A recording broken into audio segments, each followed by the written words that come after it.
we're just talking about how do you get to know trans people or people that you want to understand better.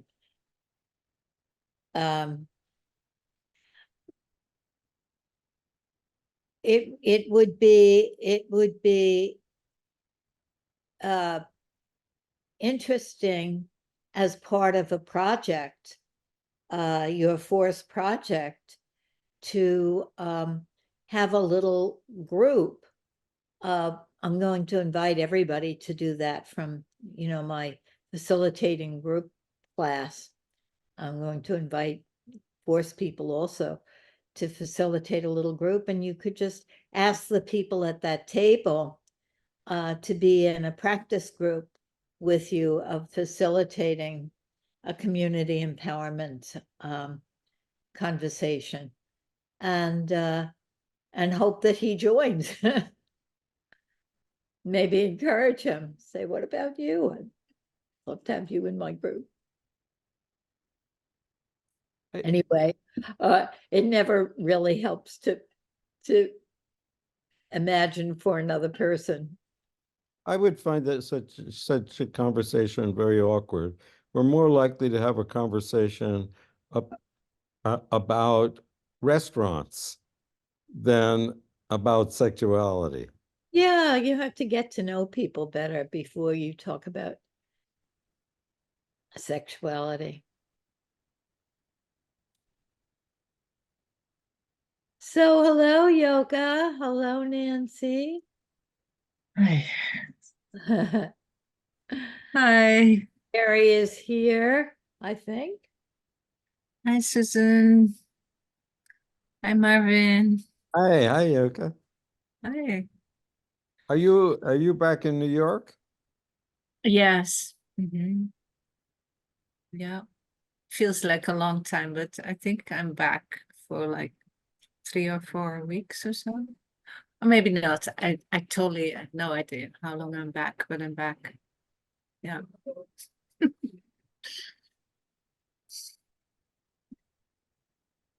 Susan, you're muted.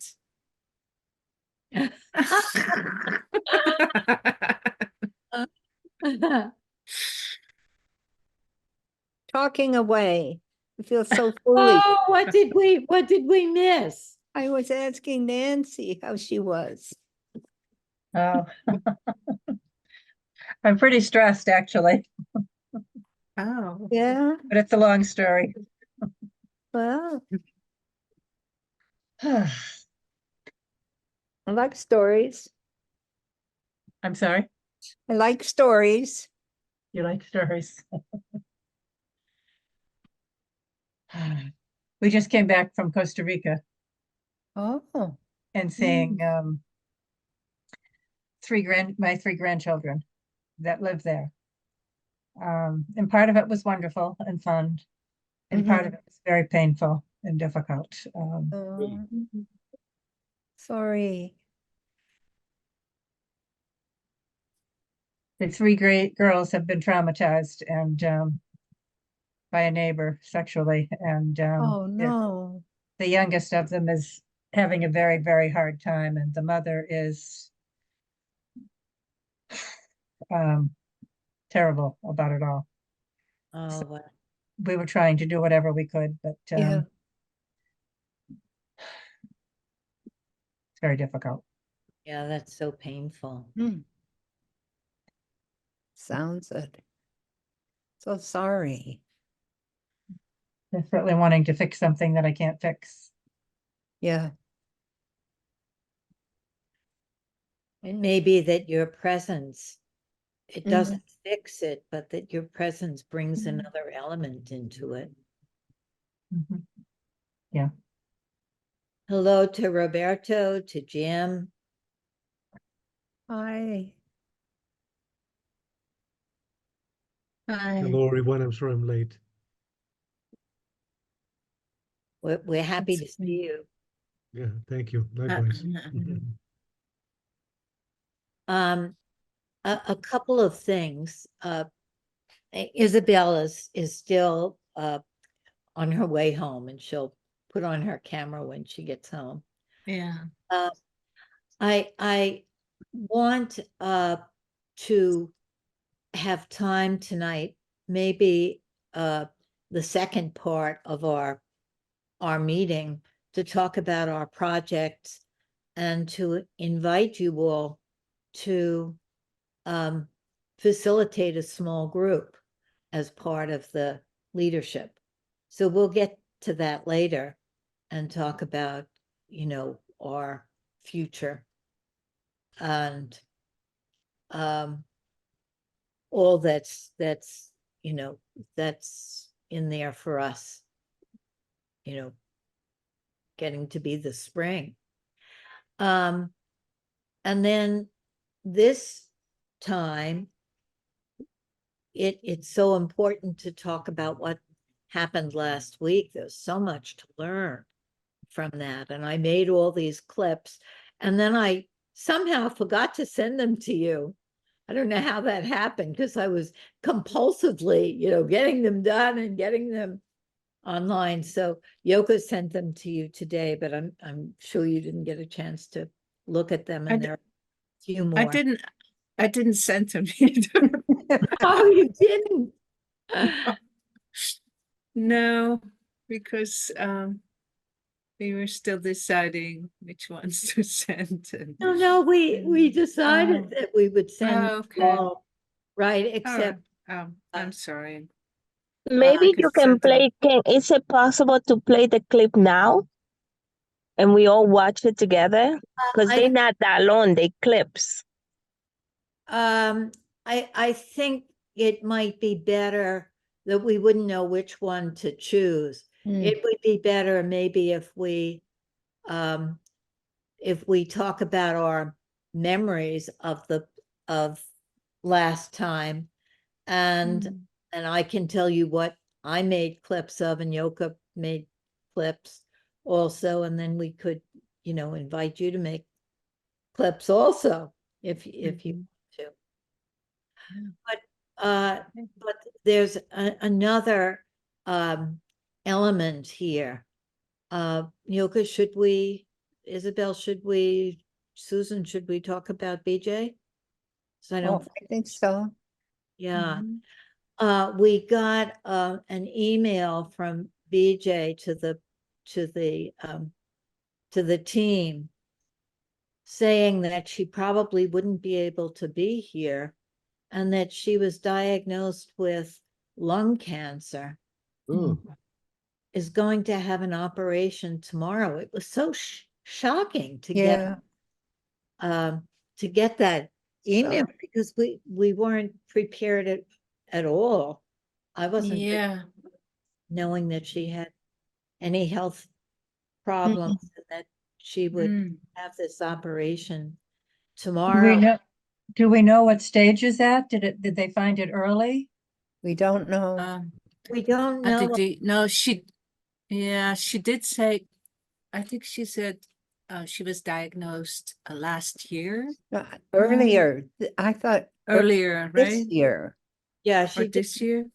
she didn't say exactly when. It was very Yeah. vague.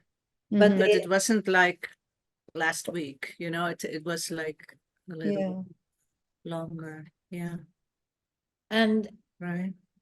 that she's going to have surgery tomorrow, and then it was really Earlier this year. confusing to me that she might be here tonight.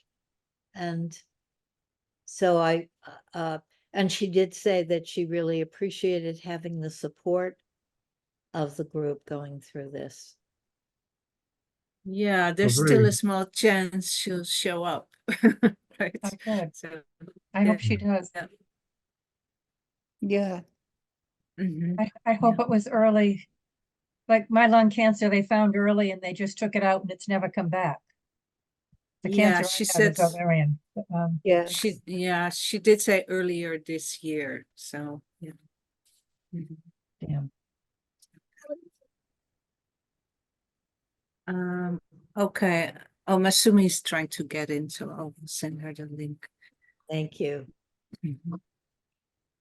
Very shocking, I mean, to hear Yeah. about BJ's diagnosis. So, Yeah, I felt shocked too. Yeah. Yeah.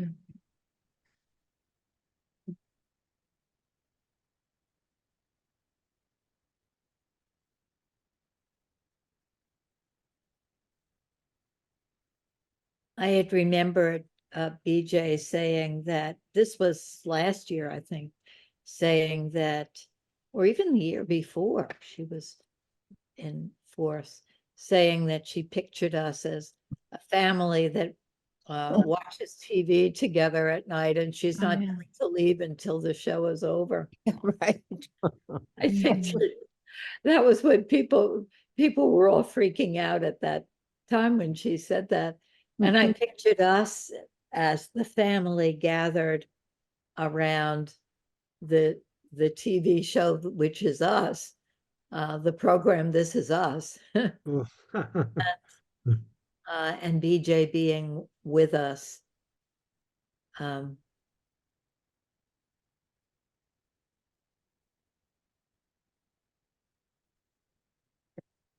Maybe we could just pause for a moment and send her some good energy. Yes.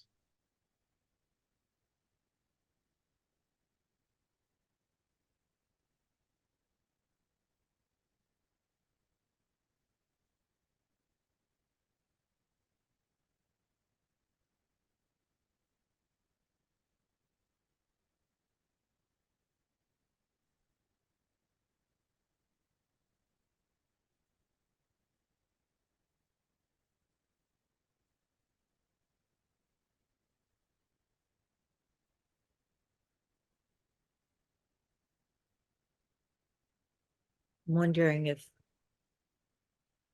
anyone has anything to add of our own feelings or feelings for her, or You know, she had been in my mind the whole week, and also because I felt that at the end of our group um, that maybe I think what I felt, and maybe this is, I don't know whether I'm trying to avoid conflict or not, or of course everybody has the right to say how they feel when somebody says something, and but I felt that she had said some things that didn't land it very well, but I didn't think it was her intention to be or to be perceived in a certain way, or to be come across as perhaps judgmental. And then so I felt bad for her because I felt that at the end she was kind of alone. And then I was thinking that maybe, I mean, ideally for me is that if we can get to a point where we may not be able to be as articulate or as thoughtful in what we say, that come across as perhaps judgmental, or it doesn't mean that people would have their reactions but or feelings about it, but I think that deep inside that is not coming from a bad place. I don't know that so that that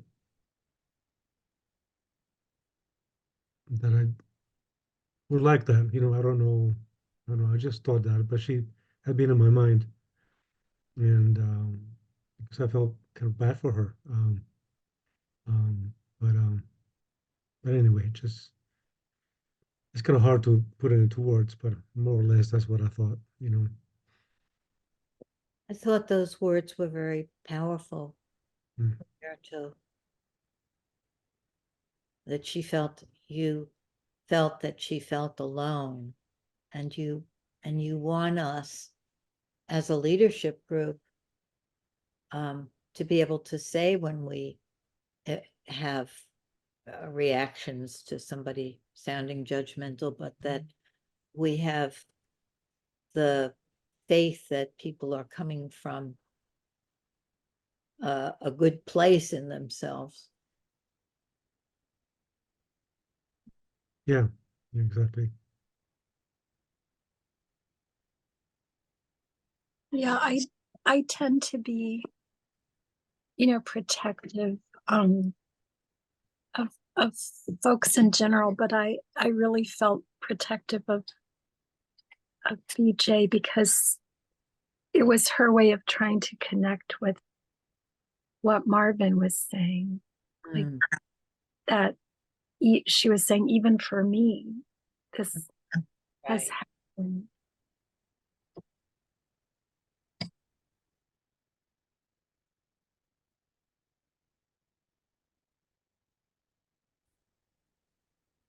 I forgot, guys. I texted her just now that her force group was sending her good energy now and through the Thank you. surgery and recovery. Oh, very nice. Good, What good. was the last part about recovery? That we were sending her good energy for now and for the surgery and through the recovery. Mm, Very good. yeah.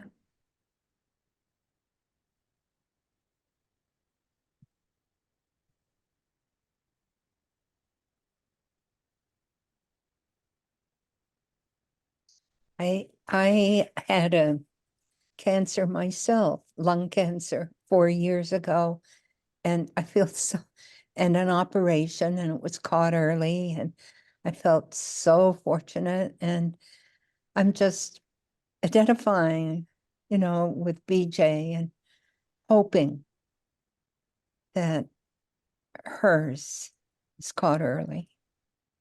Mm. She's been through a lot with her sister dying.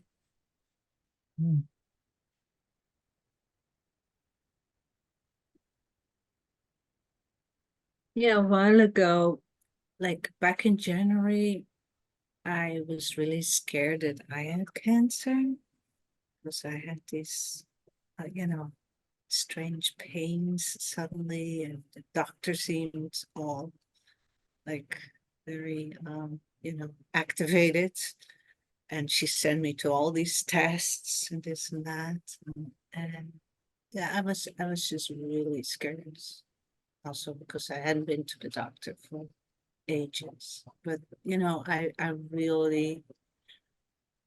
I was really scared. And so yeah, I remembered that when I saw BJ's message, like yeah, it's just so scary yeah, and it doesn't mean you're gonna die immediately. Although I was so scared that I thought I may, at that moment that I might die. And so yeah, that kind of came back to me and felt like, wow, yeah, and just being operated like in your body. Like I don't have much experience with that, but and that thoughts also made me think back on last week's meeting. Like I thought like, well, maybe part of her reaction also had to do with it's knowing that she's going to have this operation and this being this being like cutting into her body. And so yeah, sort of what came up for me. Did your test turn out well? Yes, they did. Thank you. Yeah. Good. Thanks. That's great news, okay. And I understand also, what you were saying last week. I understand. I think one thing that was interesting about last week is my feelings kept changing like the whole night. It's like different subjects maybe don't change my feelings, and then other subjects it's like through the night, like the feelings will get bigger. Mm.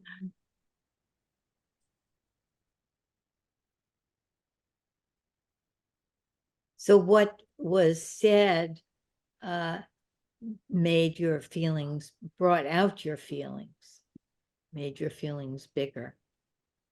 It was as I was remembering, you know, trans people in my life starting back in the 70s, you know, as I remembered each person and what they went through, and I would just be kind of reliving some of the recent statistics that I hear about violence against trans people. And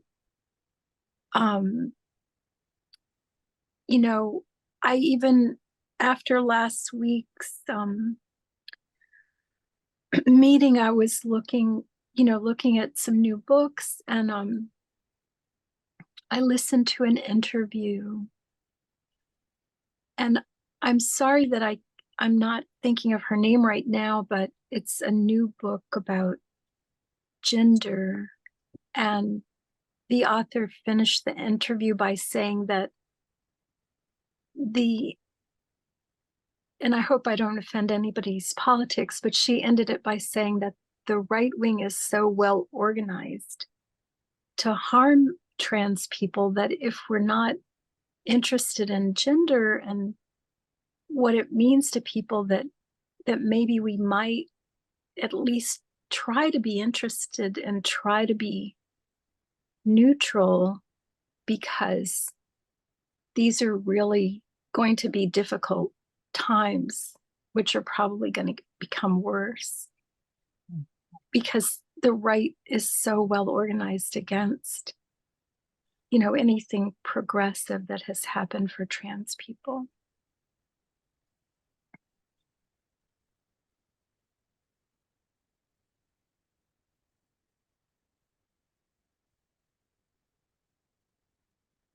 It seems to be a topic that, you know, I've witnessed people that are fairly progressive on many other subjects. They won't be as progressive about rights for transgender people that I've witnessed in New York and New Jersey and Louisiana.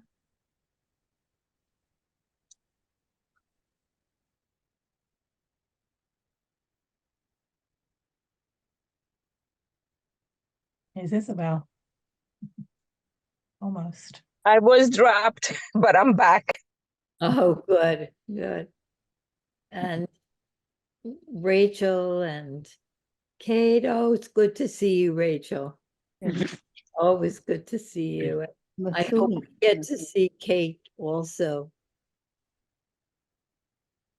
Can I ask Mary? I've been listening. I just wasn't on the screen. I just wanted to ask if you had any thoughts. I'm not sure it's even a good question, but why there is a sort of like disinterest or lack of kind of rising up to advocate for transgender people as opposed to other populations. Well, this is not what any of the authors said or what the research says. This is just my very humble opinion, is that here in New York and surrounding areas, we're not as aware of how many countries in the world people who are gay and trans just can never, ever, ever let that be known, or they would be killed. I think there's some old brain reaction that not everybody, but some people have, and I don't seem to have that in my DNA. Like when I go to my old brain, what comes up for me is that this was always a norm in a small percentage of the indigenous peoples, at least in this country, as I understand it. But I just think it hits a nerve for the majority of peoples on the planet.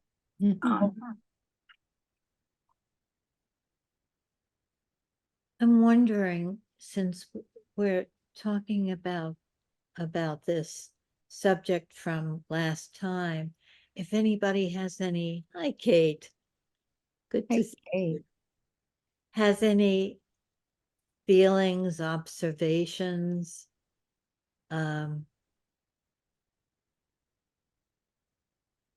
many of us watched the video?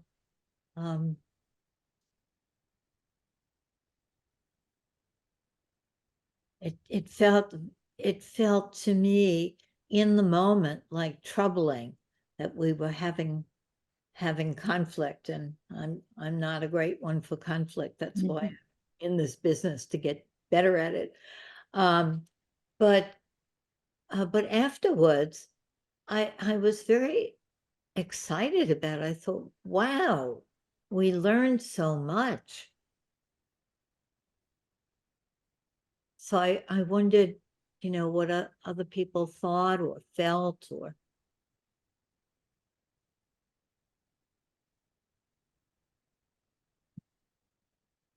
Well, I was kind of surprised at myself at how defensive I got for myself. Right? Defensive in what way, Susan? Well, I remember saying that I felt, oh, I was trying to get to the feelings that I can have with people who have a different gender, or and imagining what we were talking about, the Malcolm Marvin's incident of this Why don't we call woman. her? Why don't we call her by name? Because we know. Yeah, Oh, is that okay? No, okay. okay. I'm sorry. Marvin said that he would like her name taken out. and Okay. I forgot to tell Yoga to do that, but we will. And yes. Okay. Sorry. Well, I was imagining myself in such a situation, and I was empathizing genuinely with Marvin. The feelings that I had were not wanting to offend, not, I don't know, not knowing how to act, not at all, and feeling like a bull in a china shop, feeling. So I said, I felt stupid, which is my way of saying I feel kind of like a child afraid to make a mistake. And I felt people didn't like my saying, calling myself stupid. And I didn't mean to say that I think I'm a stupid person or whatever. It was a feeling state. And I felt taken too literally. But that the people who are not trans or gay have a lot going on inside them and it's not very articulate, I think. And I mean, I feel I'm inarticulate, but that is very important. That's the other part of the interaction. When there is one, or even when there isn't one. And that needs to be brought out, paid attention to. And that it's often one-sided because, the oppression and cruelty is so glaring on the other side. Susan, you want to make a place in our group, and I'm sort of trying to come back to our group here, and you're trying to make a place for feeling stupid, and that's your word, and it means, as Jean says, what do you want that word to mean? That it means something for you, and you want it to be understood that we need to shed light on that feeling of awkwardness, naivete of not knowing. I'll say something about my experience. When I thought about it and I had a conversation with Isabel,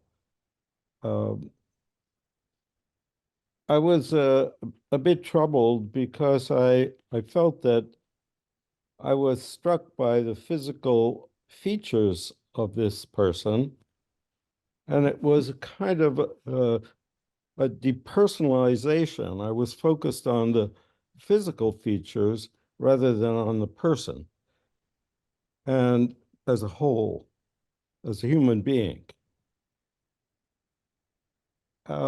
But I played bridge with this woman last week, again, for the second time, and I felt much less awkward, much less strange, much more comfortable, and able to have a little bit of a human interchange.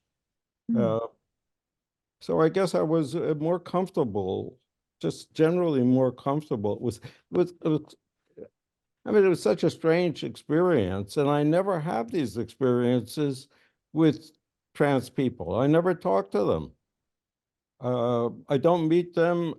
I see them, or I think I see them. I'm not sure. That is, I see somebody with unusual features, and I guess that they are transgender, but I really don't know. I have no way of knowing unless I interact with them and have that conversation. Now, that would be very, very unusual. I wouldn't even know how to begin to have such a conversation. So I guess what I'm saying is my interchanges with the trans population is so limited that I wish I had more interchanges, that they could be normalized for me, but they aren't. What I'm struck by, Marvin, is that you were troubled by the group's, some of the members of the group's reaction to your depersonalized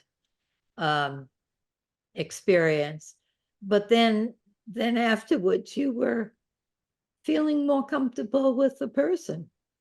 Yes. But something about us discussing it was helpful, and such a different place this time of saying, oh, I want to have more interactions. Reading too much into it, Lynn. I wasn't you are too hopeful. I was carrying it forward. To the contrary, I was very much taken aback by the lack of interchange of people talking about trans. And the more people talked about it, I guess I felt the more off base they were in my way of thinking. So it wasn't a helpful interchange for me at all. It was much more helpful to talk to Isabel privately. And I had a little interchange with Mary. That was helpful also. I mean, my understanding was it was never said that the person was trans. And then so people started to project. What I understood was, okay, well, there was a man with a beard dressed in women's clothes, and I don't even know whether this person has a woman's name, a female name. And nobody said that she was trans. And then, so it could be, I mean, I'm serious. Okay, if it's, Marvin never said I have any issues with trans people. people said, oh, because of what you're saying, you have issues with trans. And then we never knew this person is trans. Some people assume it is. I'm going to push the envelope a little bit. It could be somebody who wants attention and dresses a woman. And then we don't know. Or it could be a male in person. We visited a cross-dresser. And a cross-dresser is not necessarily trans. And then, so, I mean, that was what I had, I didn't want I thought about it. I mean, I was thinking about this when we had our group last week, but then throughout the weekend, I said, "Well, should I say something or not? Then we're going to get more into it. People are going to get upset. But nobody, we don't know whether this person is trans or not. I thought, Roberto, that Yeah. that Marvin had said that he assumes that she's trans when That is an assumption, but he's not saying that she is. well, he said that she has a woman's name. Oh, okay. I didn't know that, but We're going to take that out of the video, but Marvin did say that. Would it be okay with you guys if I shared with you my thoughts about it afterwards, or what I learned from it? Or would that be cutting off our dialogue here?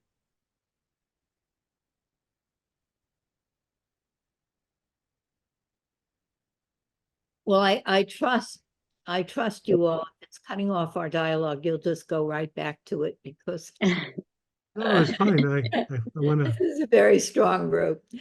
Mm. My sense of what I learned from it was that it started with you, Roberto, saying that you were uneasy with younger gay men saying they were fluid, and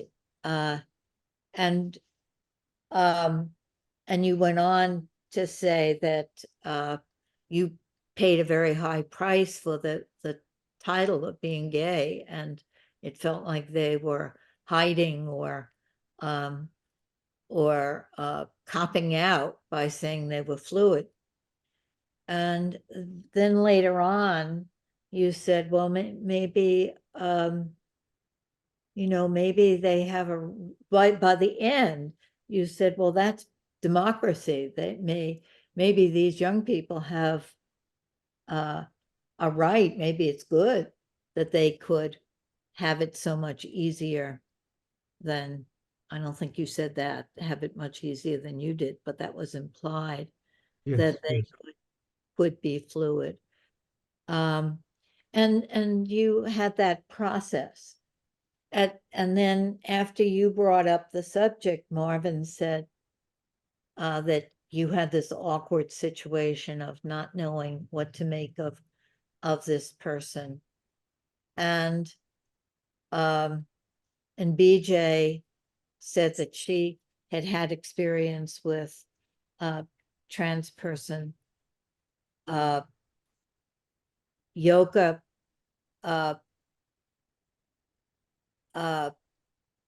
wanted to say that she felt that BJ was the tone was wrong, and Isabel was activated with what Marvin said, and Isabel wanted to speak up for transgendered people, and she felt it very strongly about the depersonalization she felt as really treating the person as an object. So the thing that I was fascinated with was that each time Marvin talked about it, there was a kind of a lot, not with everybody, but a sort of pushback.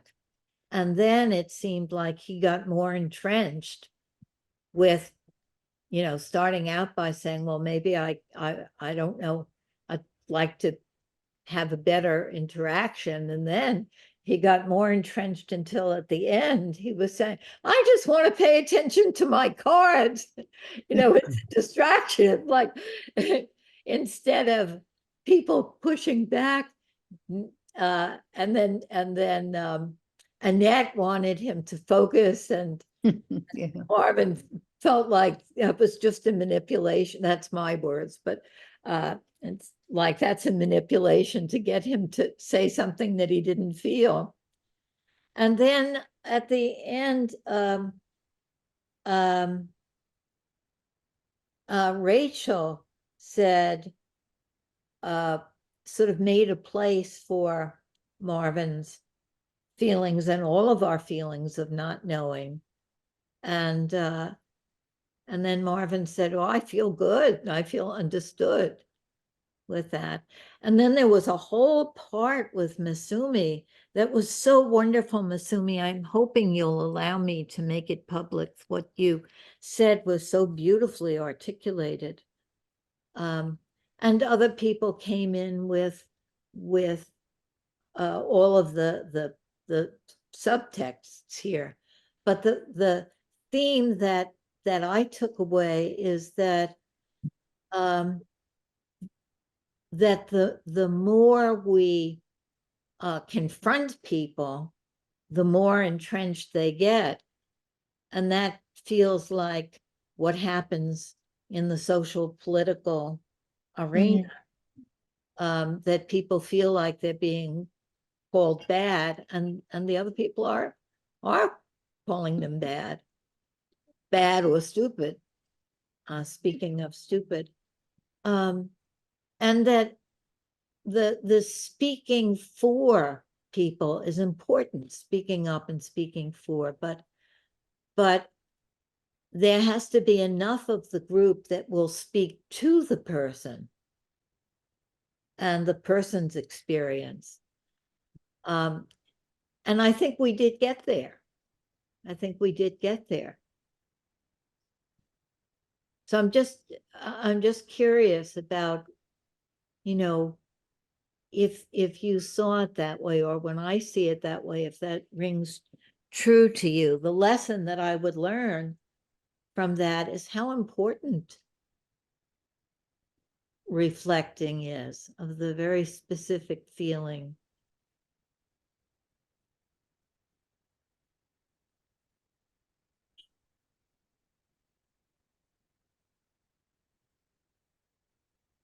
Lynn, can I'm just mulling over what you're saying. And are you saying that whatever the feeling is, what is important is that the person who is having it feels somehow heard and understood rather than bad Right, or right, bad or good. right. That's right. And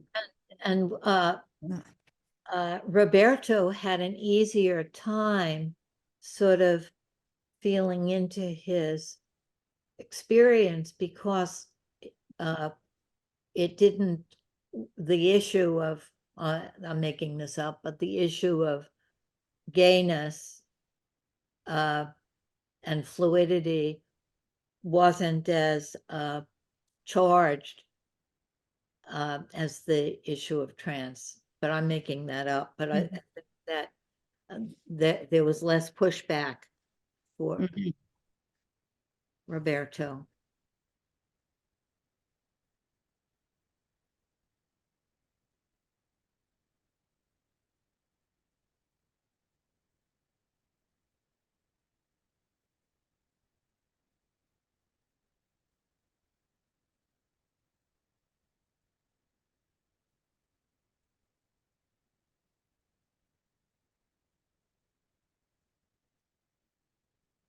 No, I kind of felt that a lot happened last week, and then, but I felt, and it was, there was a lot of feelings, and people said a lot of things and felt strongly about what they said, and I felt that was good, that we had conflict, that, and we can express ourselves, and so I was happy about that. I mean, it's not necessarily pleasant, but, and then I was able, it was good to process my judgment, that I felt that, at least on my end, that Lynn said, you put it out there, that my judgment, I was, having judgments about this. And then, so it was good to kind of hear that and, kind of process for myself. Um,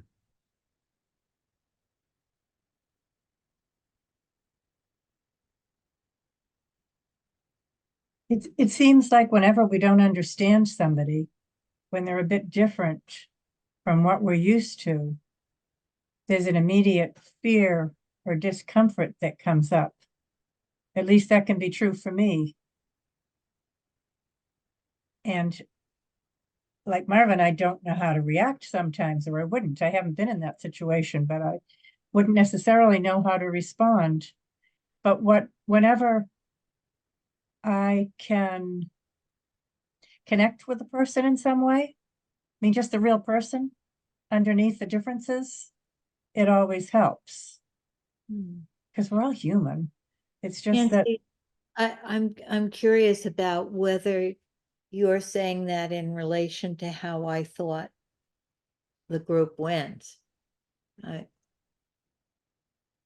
I just No. wanted some feedback about my analysis of it. Oh, I'm sorry. I'm sorry.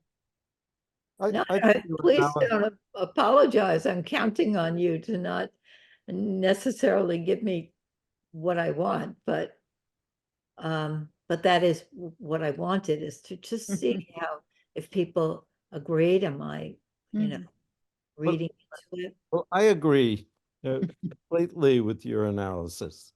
And I think you also speak of it in such a positive way that our discussion was very rich.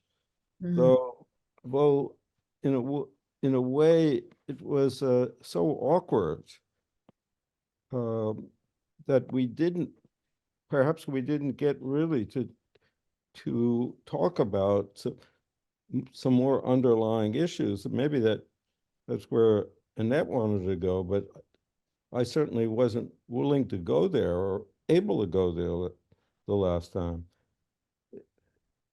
The trans population is very small in relation to the gay population. It's not a tenth. I think it's a 20th, a 100th, in terms of being open about one's gender. And I guess there's another element here, and that is when we talk about fluidity, I'm not sure that we're talking about the same thing, the gender fluidity or sexual fluidity. And so I'd like a little bit more clarification about that. Well, I'm hoping that we can hear the words, like the word, Susan's word stupid, means something to her. I believe that in the context, Roberto was talking about gay and fluid, not trans. And he was using the word fluid, like, oh, I could be with men or with women, or I could be this way, or I could be male or female, I could be soft or tough. But you agreed with my analysis of it, but then felt like you didn't feel as positively about it as I did. You didn't feel like, oh, this is an instance of this issue that we're trying to contribute to in our world of polarization, and here it's happening right in front of our eyes, and then we worked our way out of it. But I can understand you were in a different place defending yourself. It's easy for me to be positive about it. Well, I guess I object to your word of defending myself. I think I was just being honest about what my feelings were. Right. And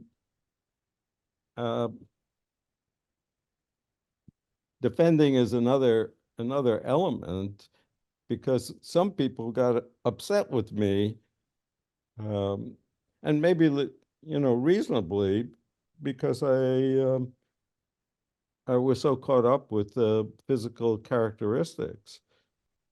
Yeah, I thought when you said that you felt like Isabel was saying you were bad, Oh, that you needed to be defended against being called bad for your awkwardness or something. But let's hear from Yeah. other people about whatever is there for you. Why is there such a silence? Is it people are afraid to express themselves about this issue, or what? It's frustrating for me to Marvin, for me, I don't mean to interrupt you, Marvin, but for me, it's not, I already talked a lot last 2 weeks ago and tonight. The,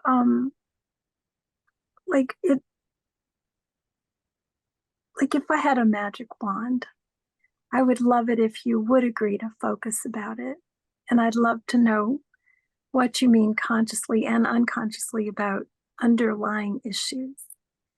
Because I hold myself back from asking you more questions because I don't want to be rude to you. The thing is, like what you just said a little bit earlier about it's such a small percentage of trans people, yet, it was 1 or 2 trans women who started gay rights at Stonewall. And it's the trans people who they can't do what I can do about being Cherokee Indian or about being bisexual. Like they can't cover it. Not usually. Not in everything they need. They can't get everything they need in life and cover it, but I can. So I'm like you. I would love for us to get into it, but I don't want to. I want other people to talk. I just don't want to keep saying the same things.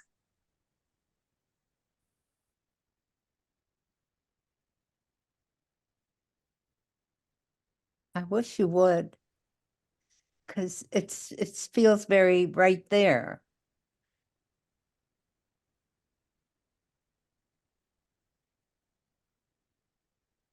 I think that what I'm getting is that my sort of saying very openly that I wanted feedback about my way of seeing what happened in the group, that the silence was more about my sort of making this request of the group and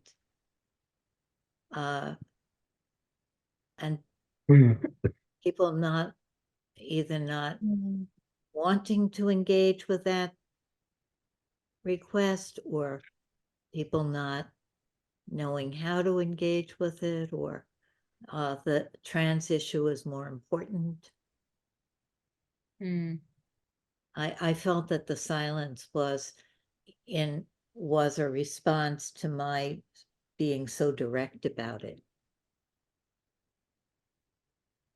Lynn, I apologize. I take what you said as such a given. I apologize. What I heard was you were saying the person needs to be heard and respected in order not to stay where they are. What I would question about what you said is, are you inferring that the person is in more or less a negative position or a stuck position or a positive position? I'm not sure what the inference is, other than that that's a person that might need to change a bit. I don't know though. Oh, thank you for answering me directly, Mary. It feels so good. I mean, I want people to disagree with me, but what I meant was that if people confront another member of the group or another member of, you know, the neighborhood or the political situation and say you're wrong, that the person that's confronted gets, instead of seeing it changing their mind and they're seeing the error of what their ways, the person gets more more solidly, this is what I think. It doesn't mean that we shouldn't say, speak out, speak for, but that there has to be enough people in the group or enough attention to the person feeling deeply understood. I think of Kohut saying that what's curative is to feel deeply understood. And without that, doesn't mean that there can't be other things, but without that, there isn't any real communication. Mm.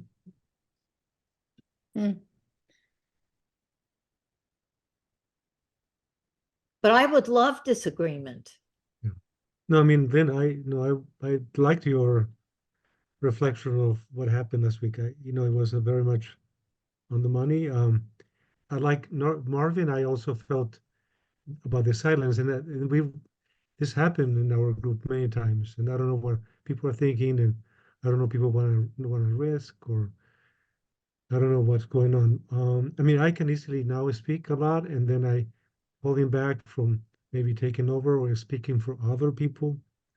And then I mean, I'm not discounting that that transgender are very much in danger. I mean, it's what's going on in the country is really terrible, and then I agree with Mary that they can't really pass or hide, or and there are greater risk, and usually they are they're like Isabella said last week, and I've known this, that trans people are killed at a larger rate than other, I don't know what the word will be, but that, let's say, than maybe gay or such, but it is really yeah, it's very scary.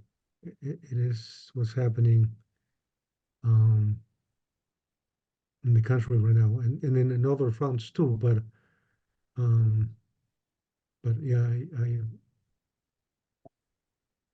there's a certain urgency on awareness.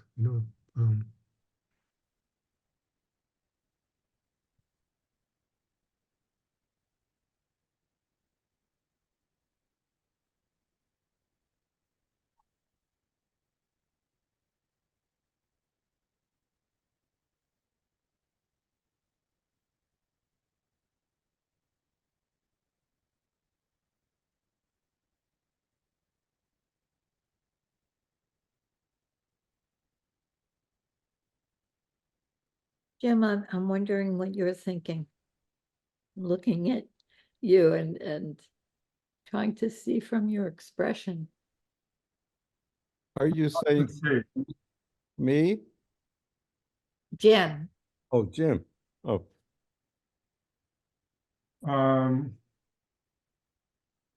I couldn't remember your analysis.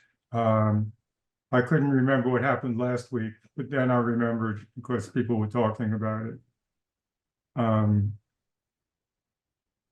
I don't feel deeply understood today.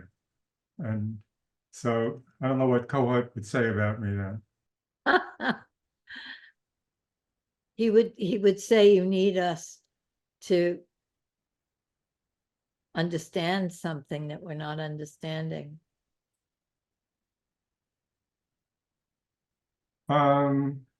I can try, but I don't know if I could, I don't know if I could express myself. I think there are a lot of complicated issues and I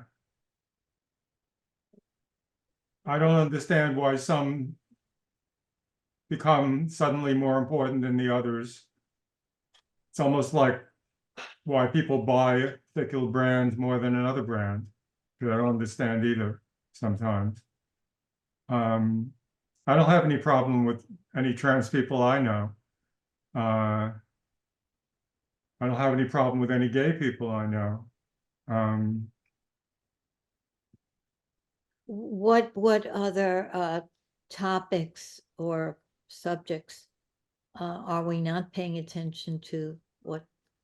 All right, so I listed two categories. There's trans people, there's gay people, and these are categories that have names, right? Someone can say, I am this, or I'm not this. Now, I have a lot of trouble identifying with any categories. So I'm never going to have a group that backs me because I don't have a name for my category. Can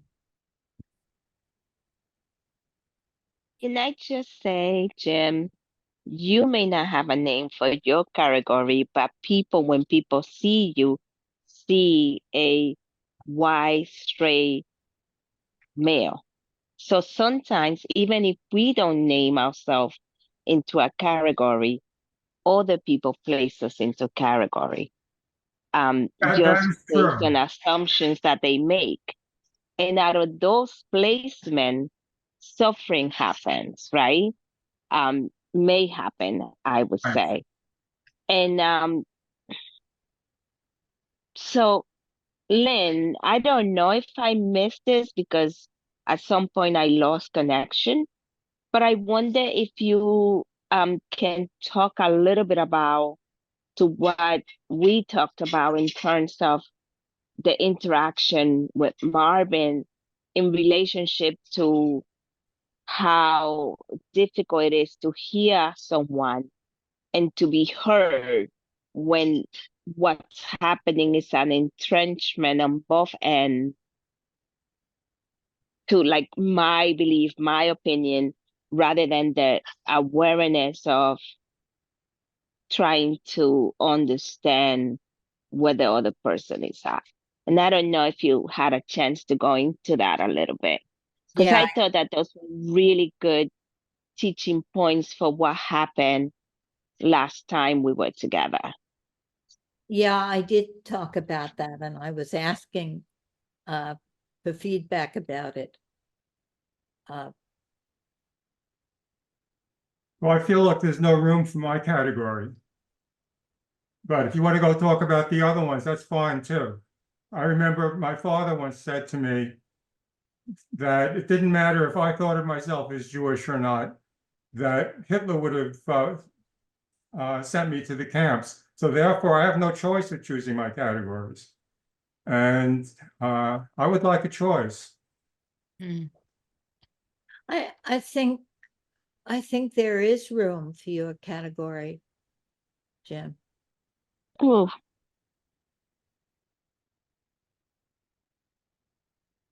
Well, Isabel already said that everybody else knows what my category is. So it's just that I'm stupid if I don't.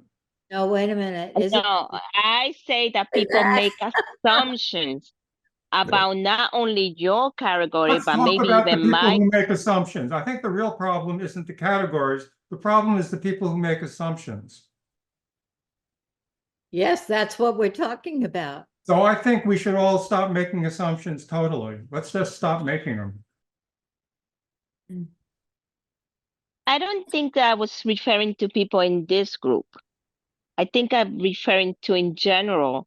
Like when I walk down the street, and I'm speaking for myself, most people assume that I'm Black and heterosexual, and highly likely maybe on welfare, right? No, and I'm not being fictitious about this. I think I told a story that I went to a I don't know, a hardware store, and there was this guy giving out information for solar panels and he did not approach me at all. Because the assumption that he made was that I couldn't possibly own a house, right? And then I went to him. I think I may have shared this, and I say, "Oh, how come you didn't give me a flyer?" And he didn't know what to say. He was frozen. He was just frozen because he didn't know, because he had made an assumption about who I was in that moment that didn't fit. Marvin, I think you say this today, and maybe you a little bit say to Mary, the brain, the old brain, right? It couldn't put me in any other place than other than a Black person on welfare who doesn't own a house. So why give me a flyer? Mm.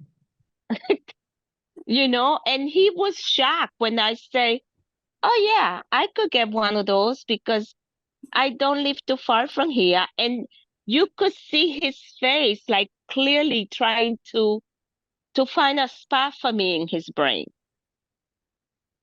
because I didn't fit whatever categories or box his brain had already prepared for me. And I'm not saying this person was a bad person, or that what he was doing came out of him being racist, but I think that there was a bias underneath all that. And what I'm saying, Jim, to you is that when you walk down the street, whether you are aware of it or not, you know, you are being placed in a category. We all do that. We all do that, whether we are aware of it or not. And I think the thing for me is to be aware when I'm doing that and to investigate for myself, how come I'm doing that? What is there for me that I'm doing that? I assume when I walk down the street that people put me in all sorts of categories, and I try not to think about it because I'm sure none of them apply. Mhm. You know, Isabel, you're coming from a kind of intellectual understanding, but it sounds like Jim got hurt. I can see he's upset, got hurt. I'm not any more upset than I was when I showed up today. I really feel like I don't fit in here because everybody wants me to be in a category that I'm not. I'm not even walking down the street, I'm just showing up at force. Yeah, I mean, I feel there's a lot of pain when I hear talking about that, you know? I'm sorry, Jim. Mhm.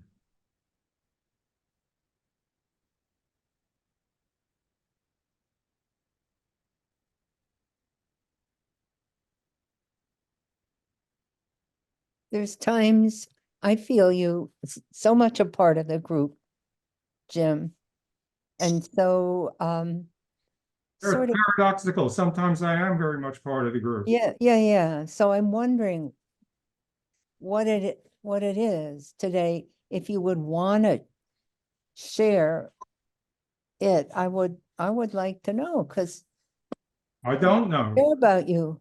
I don't know the answer. I was in another group on Tuesday, and I felt at least half the time pretty much the same way. So it's not just this group.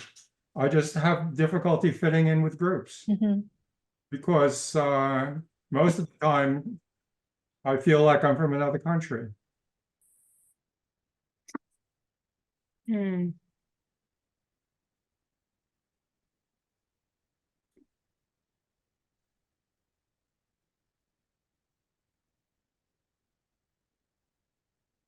Well, what country are we in?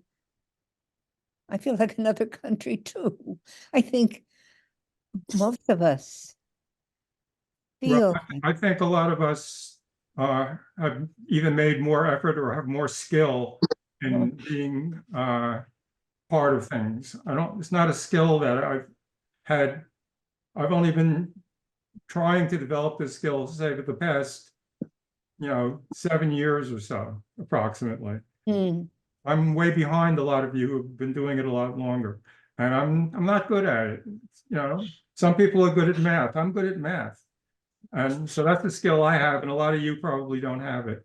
Well, you all have a skill I don't have.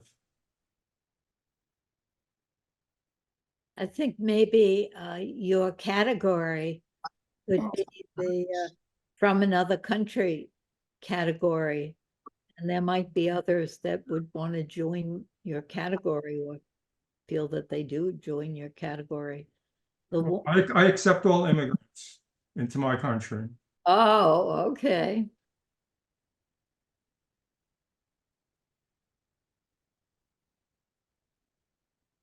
Well, you know, for me, I don't really, how do I say this? It doesn't land with me. Well, Jim, if you say like you all are have way more skill than I have, because you know I don't feel like I fit in the you all. So It's a generalization. I'll allow you yes. to have less skill. Mhm. Okay. Right.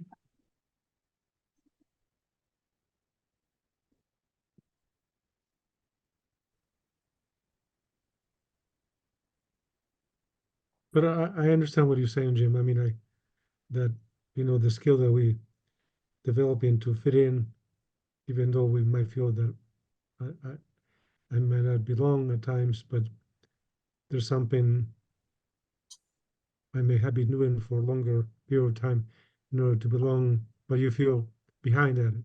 You know, it's just only 7 years that you've been doing this, but you know, you don't feel that you belong, you know, and the skills, you know, you just, I mean, you're new at this, you know, and so I get it, you know. And also, I mean, I don't want to discount Isabel about what I said, but want to discount your experience about you being judged or put in certain place because what people perceive of you, you know, you know, I, I get it, you know.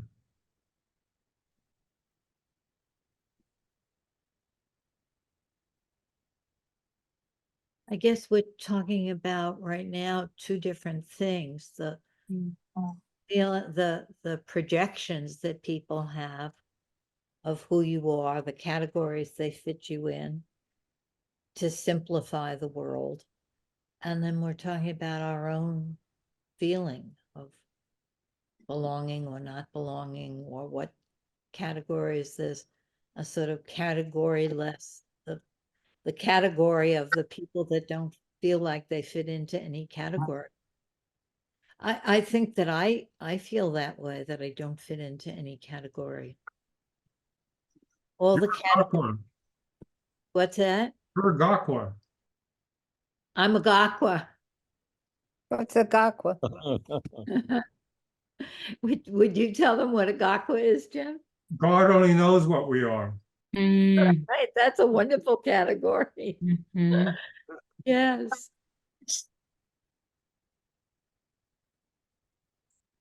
The word Gakwa came from when my first partner and I were breaking up, and she screamed at me, "Why don't we just break up like normal people? God only knows what we are." Oh. To each other. And I jokingly, to lighten the situation, said, "Well, that's Gakwa. We're Gakwas." Then when I met Ellen also had a Gakwa, and we did loads of workshops with all kinds of people, gay, straight, therapists, non-therapists, about the Gakwa experience of people that are members of your chosen family, but don't fit into a category. Yeah. You know, I wonder if everybody feels that, because there's something about oneself that is unique. Deep down, I think. I mean, I feel nobody's exactly like me. Mhm. for better or worse. Mhm. Do you feel that, Rachel? Absolutely. And I feel I have you know just feelings like of such belonging with people who describe themselves as being from another country, or I say I'm from another planet entirely. Another country is too close for my hyperbolic expression. So I feel so resonant with Jim, and like we could be from the same planet, not Earth, but some planet, and with you, Susan, and just with the group, I feel like these are my countrymen, you all, who I know to varying degrees. But it just seems like there's such complexity with the human condition. On the one hand, we're like what Nancy said, we're like kind of terrified and horrified and have all kinds of like really primitive reactions to someone who looks different or is expressing themselves different or is different in any way. And on the other hand, we delight. We like to travel and go and do customs in different places. I love when somebody has different customs than I do, or has something different. And like, I think even as a like the human race tends to get excited when there's a discovery of a new species that we haven't yet caused, to be extinct. So, we have like all of this complexity. And I think, Susan, like what you're saying, there's sort of the belonging, not belonging, and the self-consciousness about where we don't fit and where we're supposed to fit, and then where we actually fit, like these experiences of fitting or enjoying differences, and also being, you know, put off by somebody looking very different than expected or than anticipated. I don't want to have a bias, but I can tell there's certain ways I'm conditioned, or I have preferences, or and that's kind of, I feel like, what we're all up against in a certain way.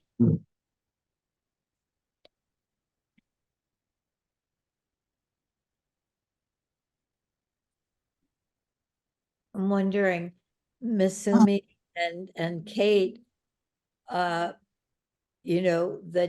you are in another country, and how that feels. It Mhm. may not feel, it may not feel to you like you're in another country. Mm. We're in another country. Mhm.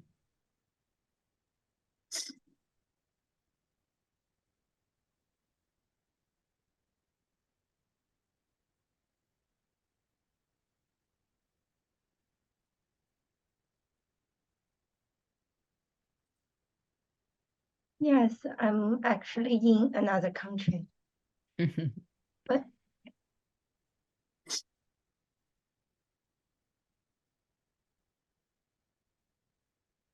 when I'm in this group, it feels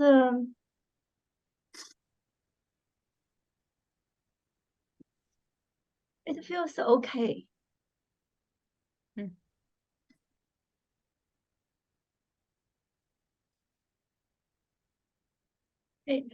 I don't feel I'm so different now. I'm wondering, is there anyone? Sorry. Is there Sorry. anyone? What? We hear you, Kate. Oh, okay.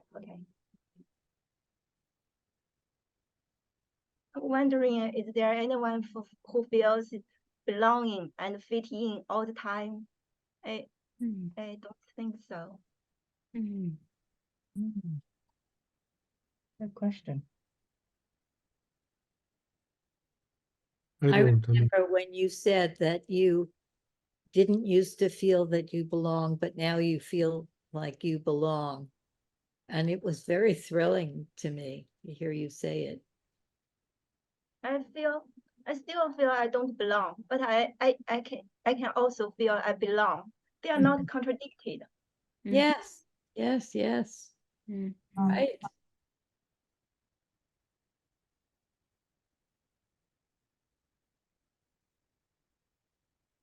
And I want to thank you for expanding my world.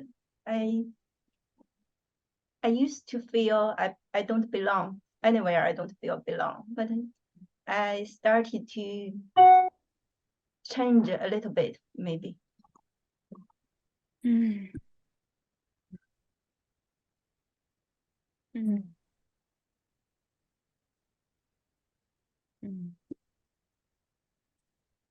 in our group, I don't have much to say, but I feel pretty safe being here, and I want to be here. Even I'm silent, I want to be here, to be part of the group.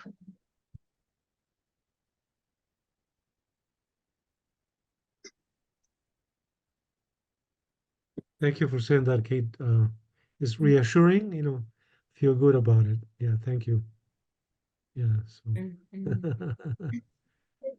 because I worry sometimes. I worry, how are you feeling? What are you thinking? It's good to hear this. And I don't know. Sometimes too, there are times that I don't feel like I belong less than other times. So feel like it's fluid for me. There's fluidity. Hello. There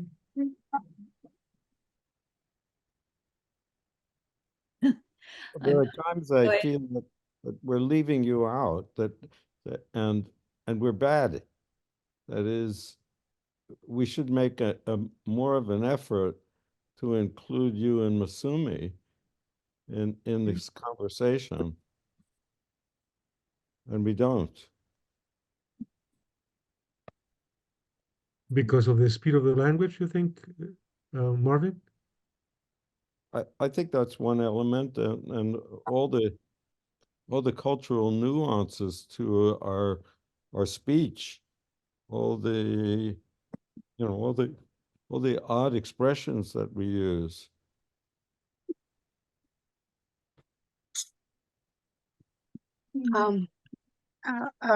Okay, let me say something. Well, the first part of the conversation this time about gender and trans and fluid and gay, it is something quite different from the way it's observed in my country. It's not a big it's a big issue, but we don't talk about it. It's not open about it. I know there's a movement. I think we are much far behind about treating all these people. And then the people's mind is not that towards thinking about it. So I felt I was lost. I didn't have anything to say about it. But in terms of the subject of how I feel about differences, I love differences, and I feel good being treated as a different person. And I feel good about knowing people who are different from me. So do I feel belonging here? I don't belong here because culturally it's so different, but I feel accepted. That's quite different. And even though I don't feel definitely I belong here, just as Kate said, it's nice to be here to hear differences, and I want to be here to know more about the different people. And if I may say it, it would be nice to feel that you are interested in knowing me as a different person. Mm. And I do feel that many of you are expressing that you're interested in me. That's a nice feeling.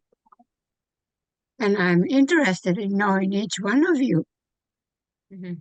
because each one of you seems different to me. Mm. Mm.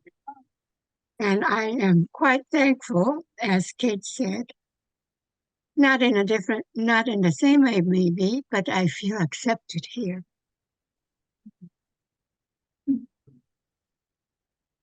Mm. I feel very thankful for that.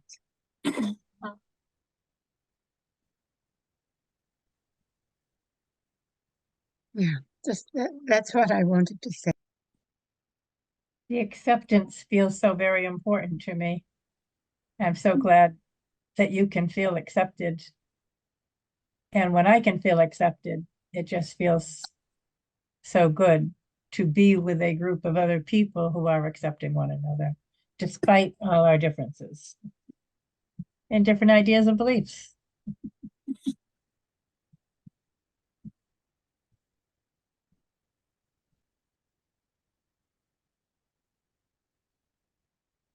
Masumi, so moving. I was very moved to hear what you had to say, and I'm glad you feel accepted by us. You know,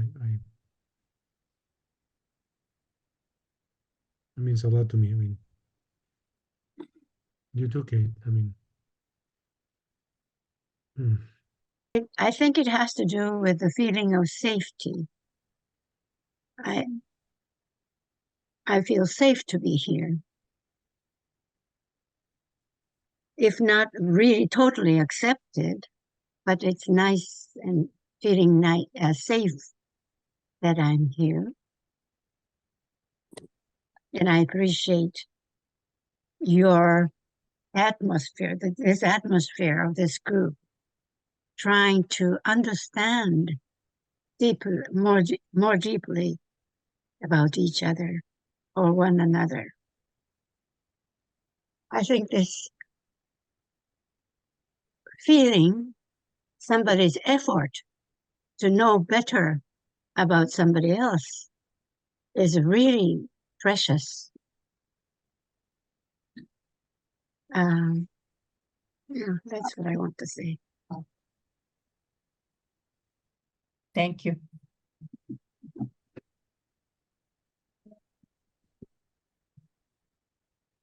I felt so nourished by what you said last time about all of it, but about your children and about how you felt about them. I could picture your life a little bit better. Mm.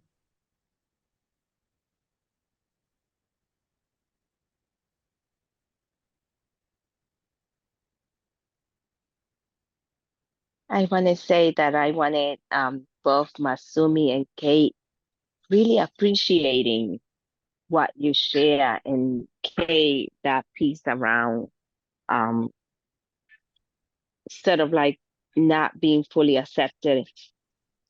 It's my experience of some places I'm accepted, some places I'm not. And so going through life in that way. And I want to say that I'm really grateful to both Kay and Masumi because I seen your unfolding and your aliveness in this group. Um, and Masumi, I appreciate last week you sort of like challenging and I don't know what the word is, but um calling me out when in that moment, and I appreciate that, and thank you for that. I don't think I've ever heard somebody appreciate being called out. I think it's wonderful. I really, that side of it and, come out. Mm. Isabel, you're wonderful that way. Mm. Isabel gave me permission to make public her interaction with Marvin, and I thought that was wonderful. And with the little video I made, the clip of Masumi, I took Isabel's name out, but left the calling out part in the video. Mm. Very precious. And I think that that was precious to me because of what you say, Masumi, because you talked about the language may have been soft, let's say. I'm not verbatim quoting you, but the body was bringing something else.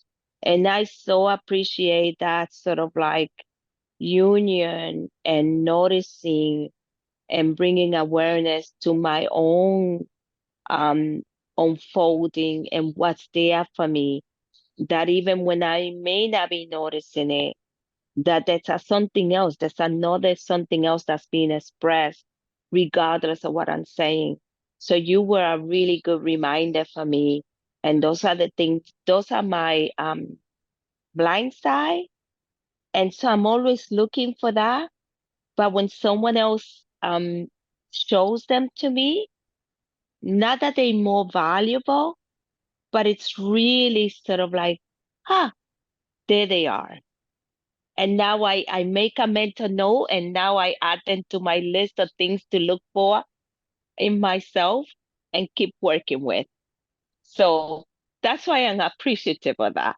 And, you know, if you really know me, you know that I don't hold grudge. I need to say, and I move on. Um, that's how I survive. It meant a lot in my life.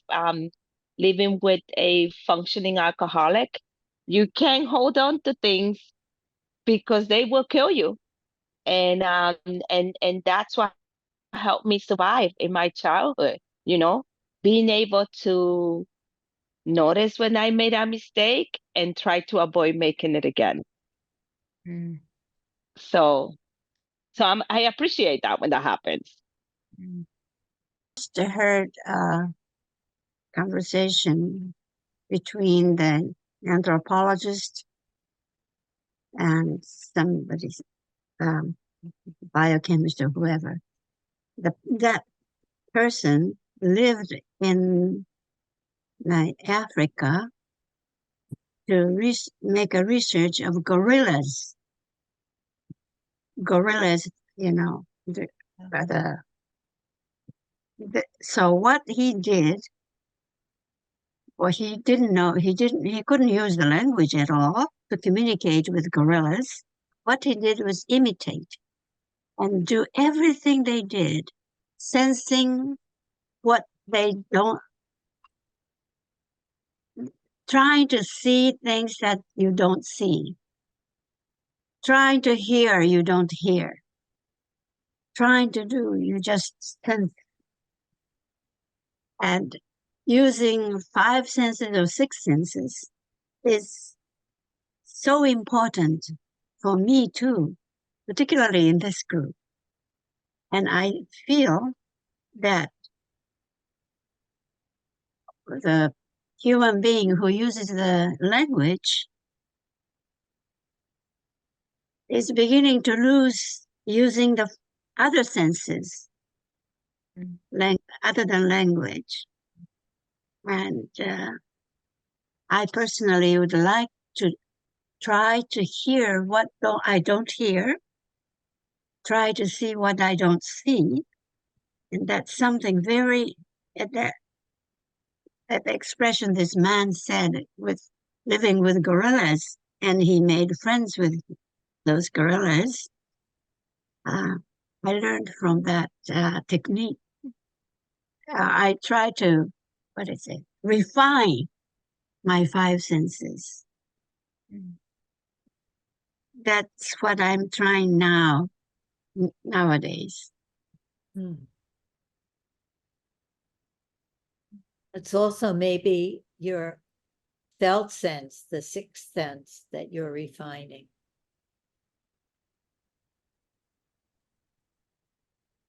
Others, felt senses of others, as well as mine. Yes. I'm wondering, I don't want to cut off this conversation at all, but I feel like a time pressure about bringing up the issue of our projects and where we're going and all of that. Would it be okay if we took a 2-minute break to get a glass of water or something? And came back and talked about that for the last, 15 minutes of our group, or does it feel like that we're cutting something off here?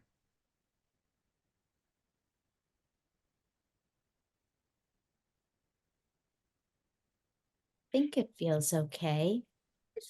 It feels like I'm trying to balance not wanting to cut anything off, but not wanting us to get to the end of the year and say, oh my God, we're presenting projects next week, and or are we, or what are we doing next year? That kind of feeling of last minuteness. And I want to give us a chance to flag up stuff just to think about so that we could incorporate it into our world, because we have a sort of timeless world here, which is so precious. And yet, if we think about projects or the end of the year and next year, then that forces us into a linear time world. And I hate to do that to us, but yet we live in that world also. Okay. Except for Mary, we're all back and we'll fill her in. But I just want to flag up that we have, I think, maybe 5 more meetings, and then we have 2 meetings of presenting our projects to each other. This is our usual thing, the way we do it every year. We could do it differently with this group, or we might want to do it this way.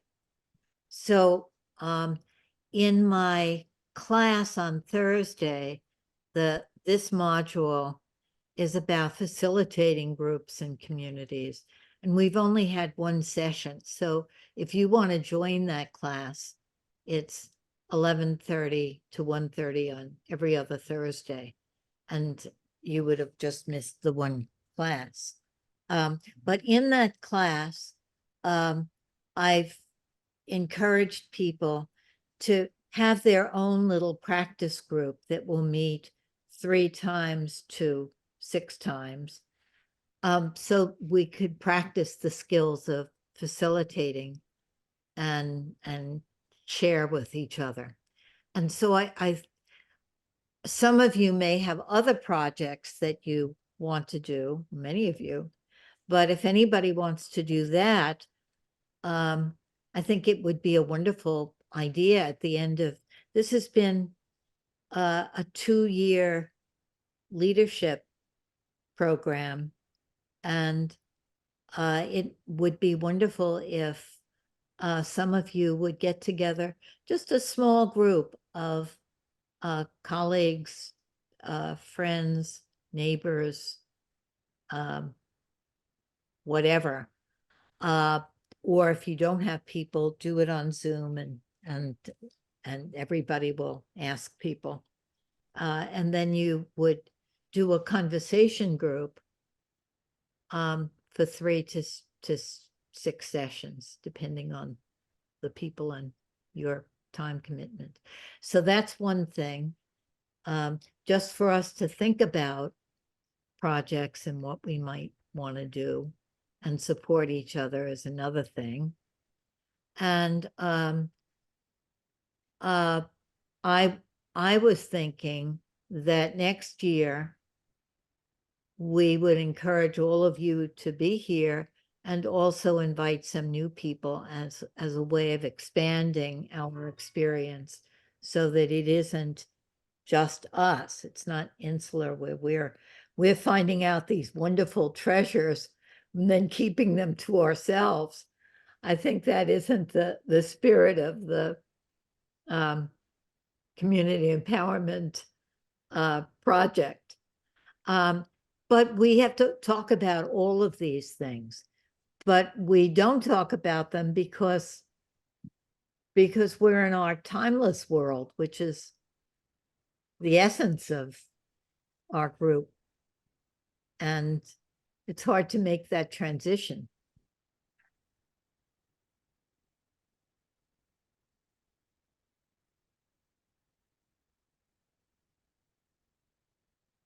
So I'm just trying to get the ball rolling, but I'm just curious, would any of you or how many of you would be willing to lead, facilitate a small group as practice?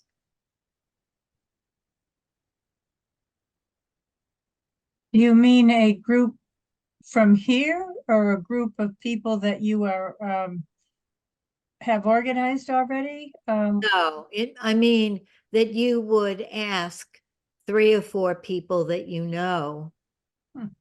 to be in a practice. You would tell them you're doing it as part of a training to get together for 3 times or 4 times, and you would structure that experience for them. It could either be 3 or 4 people you know online or 3 or 4 people in person. It's better if it's in person. So to talk about any particular topics or, Well, maybe you could decide that as a group. You could ask at the first meeting, what's important to you? What would you want to talk about? And ask people to focus on that, or any way that you want to begin it. But it would be about, it wouldn't be a doing like gardening or playing cards or bridge, but it would be a talking group that you would facilitate. How about you, Kate? Would you be up for doing that? Great. I will do. Fabulous.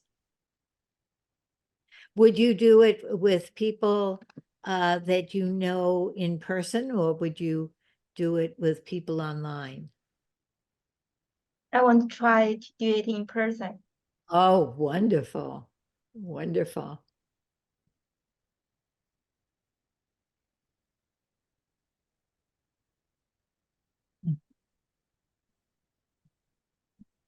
I would do it, Lynn, but I would only be able to do it online on Okay. Zoom.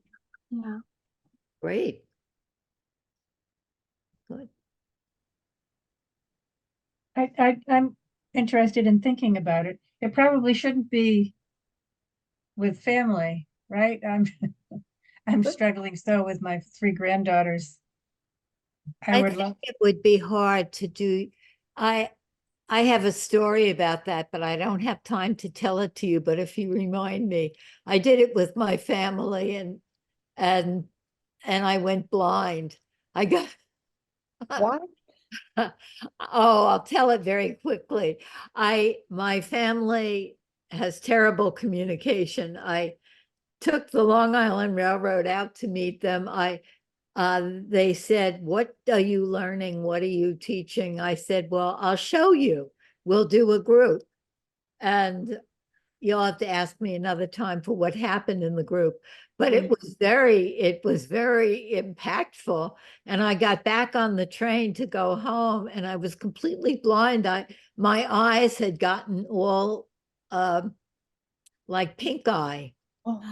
And I knew it was emotional. It's like I couldn't take it. So I wouldn't recommend it as your first group. Oh, I was thinking of with the 3 granddaughters who are struggling so back down in Costa Rica too. And we did a little bit while we were there with them to try to help them. Well, it might be fine, Nancy. That was just my experience, which could Yeah, be, it's different than the family yeah. up here. That would be wicked different. So I don't know if that would be where I'll have to think about it. Yeah, well, I'm that's just why I'm trying to help planning them. it up, so we could all just think about it and find a way of talking about it.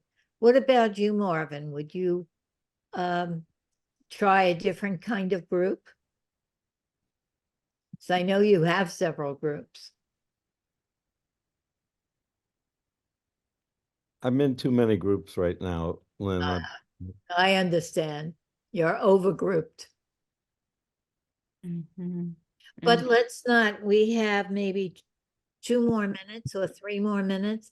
Let's broaden this out and begin to think about next year. And would you be up for having new people in our group so that we could expand and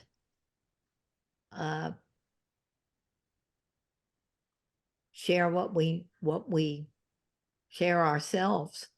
Do you have a different idea in mind, or you're thinking a continuation of what we've been working at? Maybe a couple of orientation meetings with all of us, just to go over, all of us share what we've learned. So, and what we've done, so that people wouldn't feel totally at sea. I'm interested in having new people. It'll be fine. Yeah. Yeah. I'd love to learn more skills and have practice at leading groups. I think I lead a monthly group for divorce support. I don't think that, and it's a little discouraging, I don't know that I have the bandwidth to be in more groups or to lead another group. But I would like to do something in person also. I don't have 2 or 3 or 4 people who I could rally. I just don't have that kind of community. So that feels discouraging. If there was something that we did differently, or if we were going to do, maybe in addition to focusing, like some kind of group breakout things where we would practice skills, and there was some sort of groups where we're working in groups together, or took turns kind of leading groups. I know that's not what you're quite saying, Lynn, but I just Well, the class does have a group that I they see. take turns, but I want each person to have full responsibility for the group, not to, you could do the other also, but you don't have it's like being the mother or being the parent of the group, not, it's a different experience. Like not 3 or 4 of us getting together and having a smaller group. You don't want that at Well, you all. could do that too. And don't listen to me. I mean, that's your project, do it. I'm just suggesting a different thing, but everybody needs to do what they feel they're called to do. Isabel, there was something you wanted to say about all of this, and I forgot what it was. I know you wanted the group to have a lot of time to really talk about what it means. But there was- Yeah, Yeah. To have new maybe people. this is something that is being parking lot for next time with me, but I think it's important to have a conversation about it. Maybe we can start next from the beginning and talk about this, because otherwise we're gonna continue processing. Well, maybe we could talk about it the first 15 minutes and see where we are. How would that be? Good. And those of you who know that you want to lead a practice group like Kate does, and maybe Nancy, Masumi, I would love to see you do that. Rachel, just email me and let me know. And Mary, you had said that you would be interested, but that it would be online, and that's fine. Yeah.